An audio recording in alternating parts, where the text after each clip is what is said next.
और ये भी कहा कि ए कौम, ये अल्लाह की ऊंटनी तुम्हारे लिए एक निशानी यानी मोजज़ा है, तो इसको छोड़ दो कि अल्लाह की जमीन में जहां चाहे चलती फिरे, और इसको किसी तरह की तकलीफ न देना, वरना तुम्हें जल्द अजाब आ पकड़ेगा।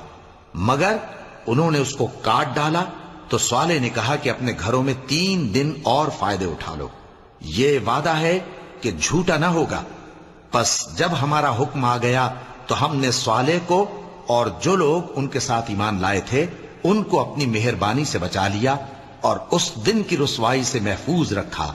बेशक तुम्हारा परवरदिगार ताकतवर है, जबरदस्त है। और जिन लोगों ने जुल्म किया था उनको चिंगाड़ की सूरत में अजाब ने आ पकड़ा, तो वो अपने घरों में औंधे पड़े रह गए, गोया कभी उनमें बसे ही न थे। सुन रखो कि कौम समूद ने अपने परवरदिगार से कुफ्र किया, और सुन रखो कौम समूद पर फिटकार है।